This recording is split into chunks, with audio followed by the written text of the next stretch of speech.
So, next problem for your fans and blowers. Okay? So, local coal with average HHB of 5,500 kilocalorie per kilogram is burned in a pulverized coal-fired boiler with 25% excess. Okay? So, air at a rate of 30 metric tons per hour when steam generated is 220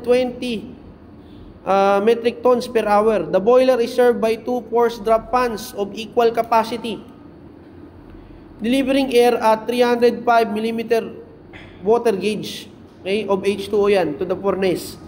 You calculate the capacity of each fan in cubic meter per hour if the fan capacity is 110% of the maximum requirement. So, i-multiply mo lang yan ng 110%. And then, may tanong pa dyan. And then, the brake power of each fan if the efficiency is 55%. Okay? Efficiency of the fan yun, sinasabi doon.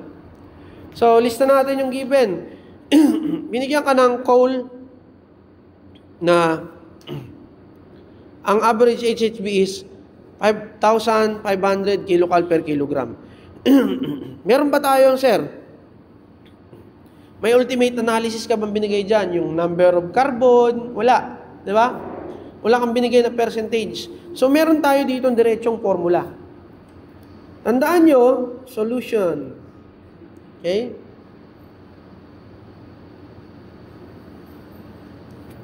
Tandaan nyo na ganito. Kapag meron kang air-fuel theoretical ratio, okay? Wag nyo muna i-take note yung actual ha. Ito muna, theoretical. If given yung HHB niya, okay, ganito lang. Basic. Yung HHB na naka-kilojoule per kilogram, yung unit, divide mo ng 3,117. Ang labas nito is kilogram air per kilogram fuel. Equal din ito sa HHB na naka-kilocalorie per kilogram. Divide naman yan ng 745. Equal to sa yung HHB ng BTU per pound. 1,340. Diretso na lahat ito. Anong unit? Kilogram air per kilogram fuel. Okay? And you want to know yung actual equal to sa air fuel theoretical times 1 plus excess. 1 plus E. Okay? Ganun lang yun, kadali. So, unahin muna natin yung pagsisimplify ng ating mass of the fuel tapos yung mass ng air. Okay? Ito yung mga dapat nating gamitin. Check. Check. So, mass of the fuel equal to. So, mass of the fuel is, meron ba mass of fuel dyan? Pulverized coal excessor. Okay, at a rate of 30 metric tons per hour. So, 30,000 tons. 30,000, hindi tons yan, kilograms per hour. Yung mass of steam is equal to 220,000 kilogram per hour. O, na-simplify na natin. So, next part is that hanapin naman natin yung nasa fans. I-drawing mo yung fan. Okay? You have a fan here. So, yun yung sa fan. Okay? So, ano yung inisinusupply ng fan? Meron kang HF. Wala ang GP. Hanapin mo yan. HF is equal to, bigay dito 305 millimeter of H2O. 305 mm H2O. Yan. So, hanapin muna natin si air fuel theoretical. Ano yung air fuel theoretical natin? So, air fuel theoretical. Gusto ko naka-kilogram air per kilogram fuel. So, meron tayong multiplier na kcal 5.5. So, 5,500. 5,500 divide by 745. Okay? 745. 745. Kilogram air per kilogram fuel. So, this is 5,500,745. This is 7.3826 kilogram air per kilogram fuel. Okay? So, this is para niring mass ng air over mass ng fuel. This is theoretical, this is theoretical. Okay? So, hanapin naman natin si actual. So, this is 7.3826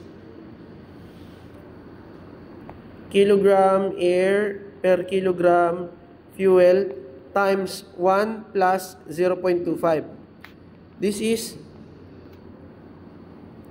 7.3826 times 1.25.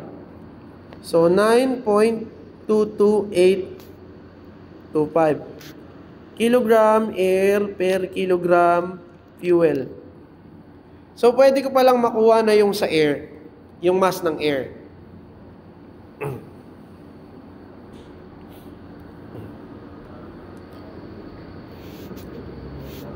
Okay. Tayo dito. You want to know the mass of air? Mass of air. So, equal to air, fuel, actual, times yung mass ng fuel. Okay, yung mass ng coal yan. So, this is equal to, ay lumabas kanina, 9.22825.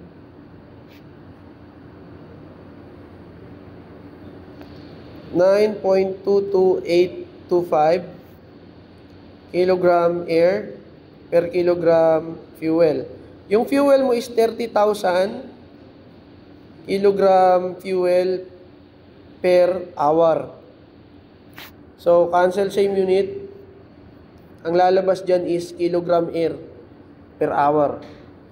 So, 9.22825 times 30,000.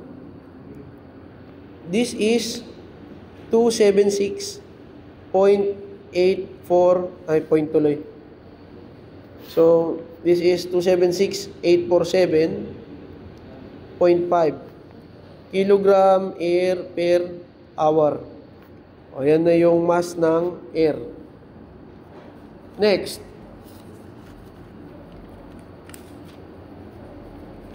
Okay.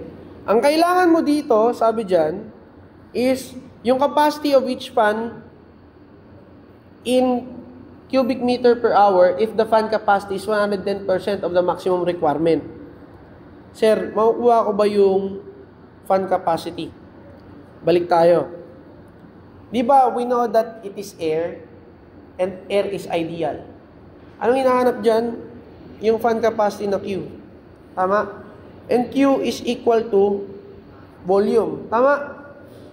From PBMRT, this is MRT over pressure.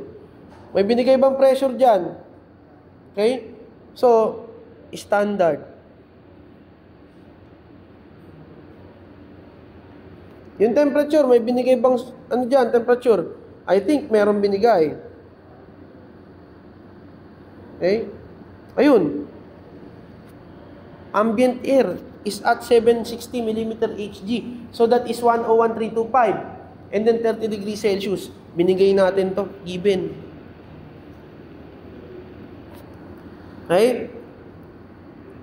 Q. Okay, Q. Normal to hindi pa to yung 110%. So, Q, tapos hahanapin mo si Q prime. Ano ba yung Q prime? That is, Q prime is equal to 1.1. 110% ng Q na makukuha mo. So, equal to 1.1 times MRT divided by pressure. Yung M mo, ito na MAT. Okay? So, this is 1.1 times 276 847.5 kilogram per hour times yung R 0.28708 kilojoule per kilogram degree Kelvin multiply to temperature 30 plus 273 degrees Kelvin divide by the pressure 101.325 kilonewton per cubic meter. Sorry, meter squared. That is meter squared. Kilonewton per meter squared. Okay, cancel same units. Si kilonewton kay kilojoule. Okay? Si Kelvin, kilogram. Merong meter squared, may natirang meter dito. So, that is meter cube per hour na. So, 1.1 times 0.28708 times 276,847.5 times 30 plus 273. Okay?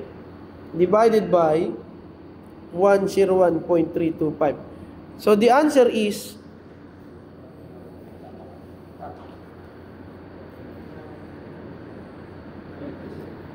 okay, isang fan lang to This is 261,434.1066 meter cube per hour.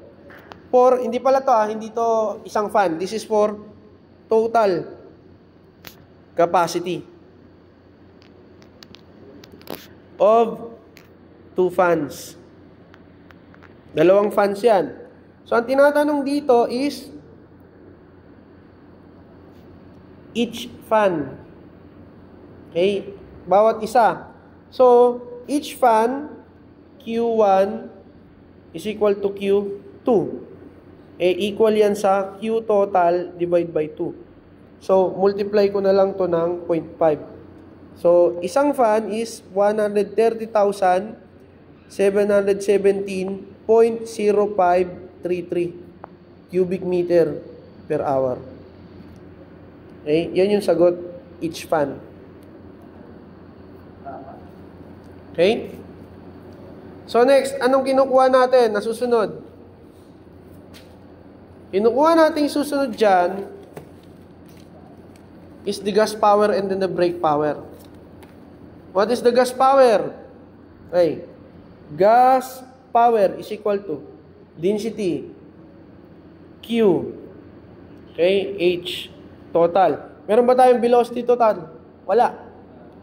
Wala tayo dyan. Okay? So, ito, ang meron lang tayo, HS plus HB. Wala tayong HB, so 0. So, gas power is equal to, ito ano to? Water. So, 9.8066 kilonewton per cubic meter. Okay? Isang fan lang to So, ang gagamitin ko, yung nakuha ko dito na Q. So, 130,717.0533 meter cube per hour times 1 hour